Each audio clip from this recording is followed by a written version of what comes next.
Hi there. I thought I'd try something this evening. This match, the Djokovic match, I did have assigned to an automated strategy, but given that it's after 8 o'clock and they've just kicked off, there's no way they'll get this game finished tonight. So instead, what I thought I'd do is try a little bit of manual trading to test a particular strategy. And that is to try and build up a free bet on the outsider. So what I'm going to do first of all is to lay Djokovic at 109 for a liability of £50. You can see I'm in simulation mode here. Normally I wouldn't get involved in this match at this time of night.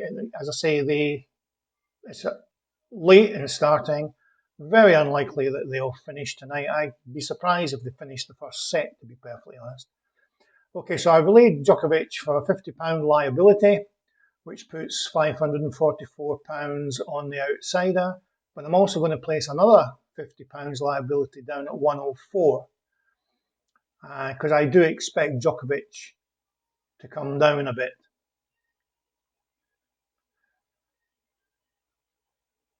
So he's just finished. He's just won the first game. The outsider needs to keep his service, but if Djokovic breaks him early on, this is going to come down and take that 1250 sitting at 104. So rather than letting you sit watching the numbers bounce up and down, I'll skip ahead until something exciting happens. Notice also that I have a killer fill on this second lay, killer fill of 10 minutes. That should be enough time for Djokovic to come down. Of course, after the first game, they're busy sitting down for a well-deserved rest. Okay, so I'll come back when something exciting happens. Okay, Djokovic has just broken Van Rijthoven's first service game. So we've now got £1,800 stake in total at an average odds of 105. So what I'm going to do is to back Djokovic at 111 for £903. And if that was getting taken, that will clear that liability here and give us a nice profit on the outsider. So again, we'll just sit and wait and see what happens. And that's Djokovic 3-0 up, having managed to prevent Van Rijthoven breaking his service. Rijthoven had 3 break points, but he failed to take them. So we're more or less in the same position as we were when I left you last. So sit tight. Back again. Van Rijthoven's just held his serve to make it 4-2. Trouble is, at these odds, he's going to have to break Djokovic's service for it to go up. If we look at flash scores, he had his chance there to break service, and he never took it. And he's not really been at the races since. So it was really in the early part of the set that he had his chance, but he doesn't seem to be taking it. And given that this particular match is likely to be drawing to a close this evening and continuing tomorrow, I will be finishing the trading tonight. So if this gets into profit, he's just taken the first point on Djokovic's service. So we'll see how he gets on. If we get into profit, we'll trade out. But in fact, we'll trade out either way. So it'll either be for a small loss or a small profit, one of the two. But he really needed to break Djokovic's service early on for this to go anywhere near collecting that for a free bet.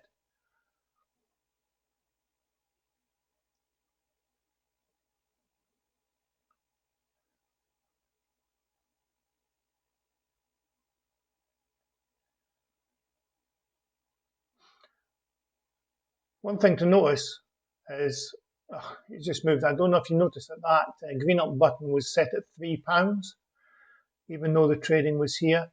There's something you need to be aware of is that Fairbot and any other trading software for that matter You can configure it so that it gets the best profit.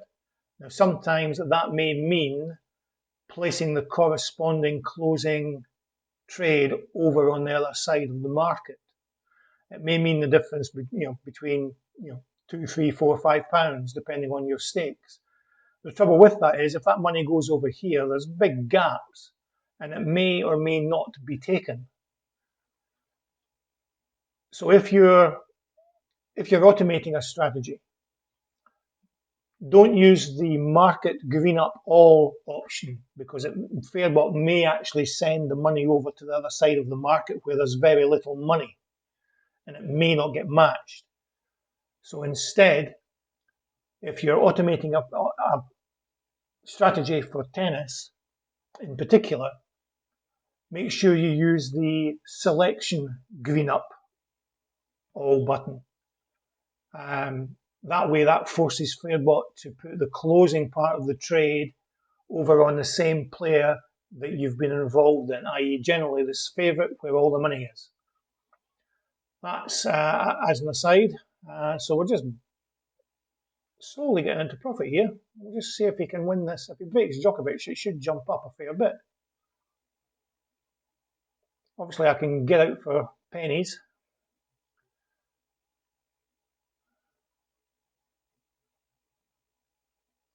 So see there, I can green it for 7, but the green up button is saying £22 now. That's because it's looking at this side of the market and saying, oh, hang on a minute, you'll get a better profit if we go over this side.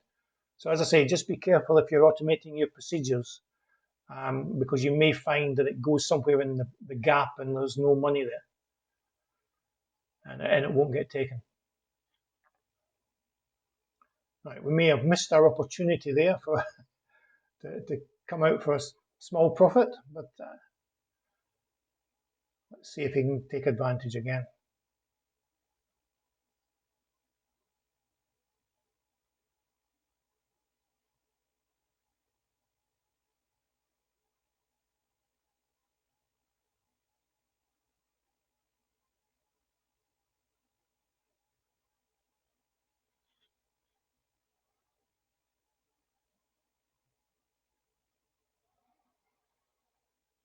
No, doesn't look like it.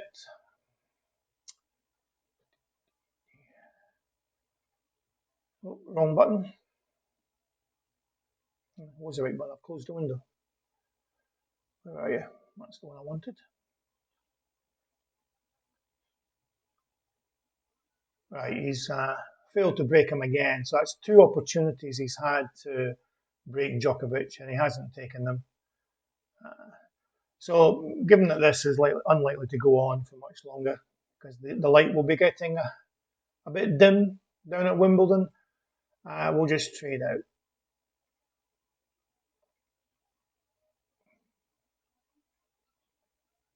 Okay.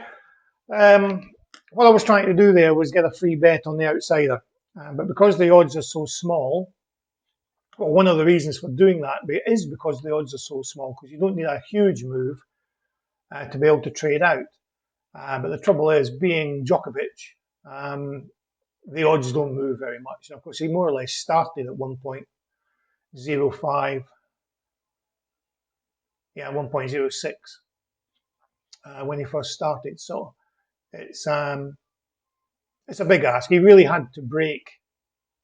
He had to break his service, which he didn't manage to do, as we can see again from the point-by-point data. Right, that was the big one. If he'd taken one of those, that would have been the big move we wanted, and then he had another chance there to make it 4-3, but wasn't able to finish it off. Okay, so that's that. But while I'm here, let me just show you what I've been doing today. I've been honing the strategy, and you'll see we've done quite well. £375. These two are an illustration of the conundrum I've been having regarding trading manually or trading using an automated strategy. All of these matches had the strategy assigned to them, and the ones that now don't, at the point of entry, the strategy criteria hadn't been met, so I decided to trade them manually. And that's the great thing about doing things manually. It allows you much more flexibility in how you react to what's happening on the court. And the great one is this Ostapenko. When I saw that the strategy hadn't been taken, I went into Flash Scores and saw that she hadn't had it her own way. She had won the first set, but it was a relatively close first set. But in the second set, by the time I'd finished with Flash Scores and came back to the market, she had just gone 3-0 up in the second set and was trading at 1.02. And I did in that game more or less what I tried to do there with the Djokovic match. I laid her for a £50 liability at 1.02, which meant I only needed a 2-tick movement to be able to create a free bet on the outsider. And that happened within the next 2 points. And she continued to drift, and when she got up to about 115, I backed her for £200, which gave me £26 or thereabouts on her. I was expecting her to come back in, which she did. So I used that £26 as an additional liability to lay her at 1.08, which increased the free bet on the outsider to just under £1,400. And then the outsider drew level, 5-all in the second set, at which point I traded out for £165 profit. I was tempted, or I would have been tempted to just let it run if I'd been doing it for real, but since I was in simulation mode, and I also wanted a contrast between manual trading and automated trading for the purposes of this video, so I traded out.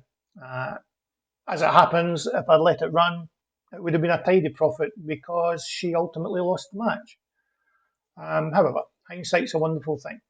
The important thing is that the strategy, when it kicks in, it's got a full house there, so that's great. And we had 2 nice trades there. This one here, again, strategy didn't kick in, so what I did in that one was actually scalped for 2 ticks on the favourite, which was Sinner.